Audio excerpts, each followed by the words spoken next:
We just got all the remaining cards for the premium collection, and some of these are nuts. Take a look at who I am now.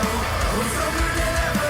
And if you ever doubted me, you should've known better. So I'm right here because Largeables, his voice hurts, so he can't be here right now. So all the premium collection things have been revealed right now. So first of all, the double Rs, which every clan gets, are all crits with effects, and they're all the same effect. They go into soul when your Vanguard attacks, give plus 10k, and you draw a card. So this is just a consistency buff to everything. It's an increase in floor for all decks. Soul becomes less of a resource issue. You get to cycle some triggers away into hand. So overall, this is just a good, cool addition to each deck, and they have the 10k power, so you're not losing out on anything. Now, as for skills of the new strides, OTT got the new Ichikishima. Counterblast 1, flip 1, draw 1. This turn, an opponent can't use auto abilities of Guardians. So no PGs, and G-Guards also just start sucking ass. This is very, very strong. Depending on what the matchup is, they either go this Ichi or old Ichi, essentially. And it also gains V Oracle. Your front row gets plus 2k per card in hand. And apart from that, when it's face up in this G-Zone, your hand also starts to count the face up cards in your G-Zone as hand size. This is nuts because this just gives the clan huge attacks. Murakumo got a Soul Blast 1 G-Flip, check top 7, call the units that has the same name as units in your drop zone or rear guard, shuffle your deck, Shadow Stitch in the G-Zone when your rear attacks a Vanguard. If it doesn't hit, Soul Blast 1, call this unit to R. Narukami, flip a card in G-Zone, discard a card for each face-up card in your G-Zone, bind opponent's rear guards, then for each card there is in your opponent's bind zone, all of your units get plus 1k. If opponent's bind zone is 7 or more, plus 1 drive. If 10 or more, plus 1 crit. It's just a fair card, I would say. Then, Managarmer. My clan, Great Nature. Act, Counterblast 1, flip something in the G-Zone, mill 1 card to drop. If it's a normal unit, 1 unit gets plus 10k. If it's a trigger unit, this unit gets a drive.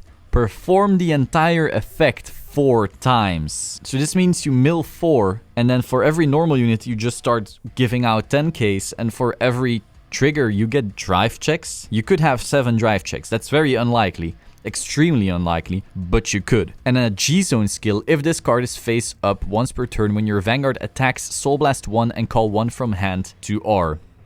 That's not very scary. I mean, I guess in a way, it gives you 1 more attack on an Excel circle, but that's not something I'm super scared of. The first skill, however, that looks good. That looks scary. It's a better Herimptors. It gives you potential, like, huge amounts of drive checks. However, this will deck you out. This is major deck out issues. Like, it just screams deck out issues, I would say. It also doesn't trigger Mikesaburo or Duckbill or any of those skills, so you will need a Crayon Tiger to even retire anything, or a Compass Line or something like that. Now, Bustard Grade 4, when your rear guard stands, cost Soul Blast 1 and flip something. Ooh, so this is like their other first stride, in that you get to flip every time they restand, and this unit gets plus 1 drive.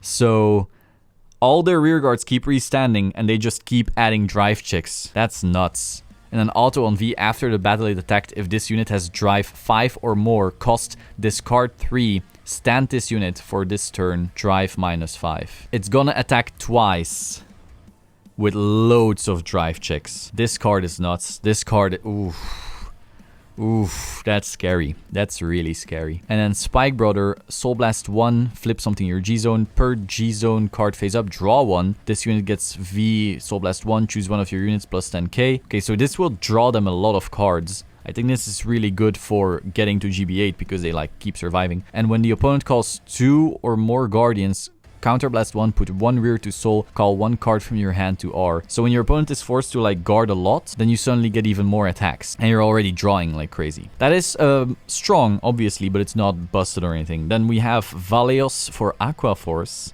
Let's see, on attack, Counterblast 1, flip 1 card in your G-Zone. For each card in your G-Zone, call up to 2 cards from hand to R. Draw the same number of cards as you called. Oh, I see. So you have your cards, you swing with those first, and then you swing with him, and you get to call even more and do even more attacks. The issue is, you're still piece reliant. And if you have 2 or more face-up cards in the G-Zone, opponent's Vanguard becomes 11k and can't gain power other than Guardian's Shield. So that's the same skill as OG Valios. The issue is, you have to have 2 or more face-up cards in the G-Zone, which you won't on first stride. So this card is pretty mediocre on first stride, and once you get to later strides, opponents are at big amounts of damage already, so then this card does nothing anymore, really. So this one isn't that amazing, I would say, compared to stuff like Bustard. It's something, but it doesn't fix all of Aquaforce's issues. Then Ghidorah, grade 4. Counterblast 1, flip 1 in your G-Zone. Your opponent cannot stand their units in the stand phase and can only call from hand. Your opponent can't Superior Call, so this turns off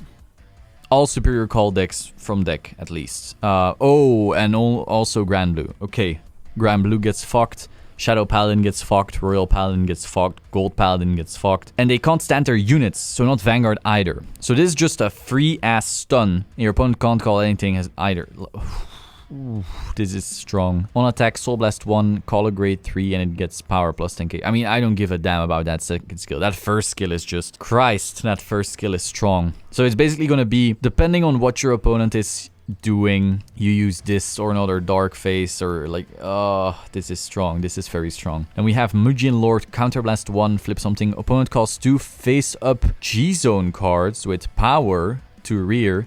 Negate their auto abilities, dominate all of them. The called cards can activate their auto as if they're on V. You give your opponent first stride, and then depending on what they flipped, you steal those skills. I'm currently, my brain is fried. I'm not sure what all the abuses you can do with this, but this card essentially is the biggest no you. Oh, your opponent has a busted stride? Well, I have 2 of them. That's gonna be interesting. History Maker, continuous in G-Zone. Time leaped units gain plus 3k. Okay.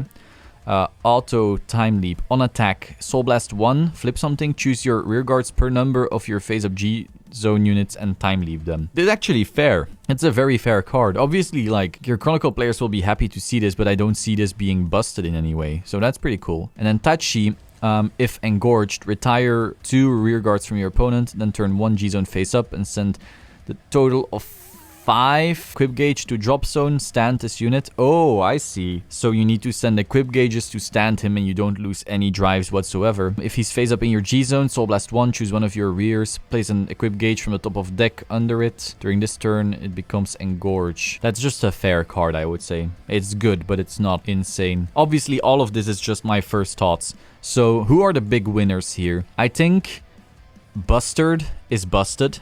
Like, the Nova Grappler card is better than anything on this list, I'd say. So Nova Grappler is the winner from all these reveals, I would say. Then you would have Ghidorah, very strong. Great Nature looks good, but it also just kills yourself. It doesn't really fix some of the issues the clan has. And then OTT is also pretty scary. So that's all for today. I just wanted to read these skills, go over them with you. I hope you found this interesting. I'm interested in seeing what these cards will do. I'm like, currently so many things are going through my mind. Like, what is gonna be the actual best card? What is gonna end up being like the meta changing card in this? Obviously, like, I think Nova Grappler is gonna be a real game changer right here, but there's just a lot of things going through my mind right now. So that is all for today. Hope you found this interesting. If you did, please subscribe to the Solemn Vanguard channel, click the bell to stay up to date. Like the video if you liked the video, let me know your thoughts in the comments down below. I will see you soon. Ciao.